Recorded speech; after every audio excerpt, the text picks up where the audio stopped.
السلام علیکم ورحمۃ اللہ وبرکاتہ۔ ہمارا آج کا موضوع ہے توشادان میں کھجوروں کا ذخیرہ۔ آغاز کرتے ہیں۔ حضرت ابو ہریرہ رضی اللہ عنہ سے روایت ہے کہ ایک جنگ میں سینکڑوں کی تعداد میں صحابہ کرام رضی اللہ عنہ موجود تھے جن کے کھانے کے لیے کچھ نہ تھا۔ حضرت ابو ہریرہ رضی اللہ عنہ فرماتے ہیں کہ اس موقع پر میرے ہاتھ ایک توشادان یعنی ڈبہ لگا جس میں کچھ کھجوریں تھیں۔ آقا دو جہاں صلی اللہ علیہ وآلہ وسلم کے استفسار پر میں نے عرض کیا کہ میرے پاس کچھ کھجوریں ہیں۔ فرمایا لے آؤ۔ میں وہ توشادان لے کر حاضر خدمت ہو گیا اور کھجوریں گنی تو وہ کل 21 نکلیں۔ حضور صلی اللہ علیہ وآلہ وسلم نے اپنا دست اقدس اس توشادان پر رکھا اور پھر فرمایا 10 آدمیوں کو بلاؤ۔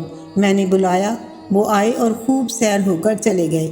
اسی طرح 10 آدمی آتے اور سیر ہو کر اٹھ جاتے، یہاں تک کہ تمام لشکر نے کھجوریں کھائیں اور کچھ کھجوریں میرے پاس توشادان میں باقی رہ گئیں۔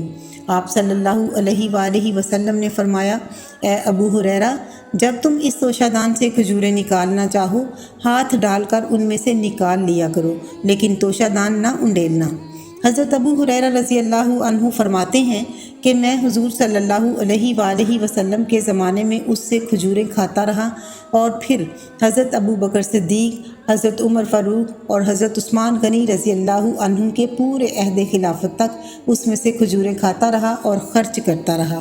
اور جب عثمان غنی رضی اللہ عنہ شہید ہو گئے تو جو کچھ میرے پاس تھا وہ چوری ہو گیا اور وہ توشادان بھی میرے گھر سے چوری ہو گیا۔ کیا تمہیں بتاؤں کہ میں نے اس میں سے کتنی کھجوریں کھائی ہوں گی؟ تخمیناً 200 وسق سے زیادہ میں نے کھائی۔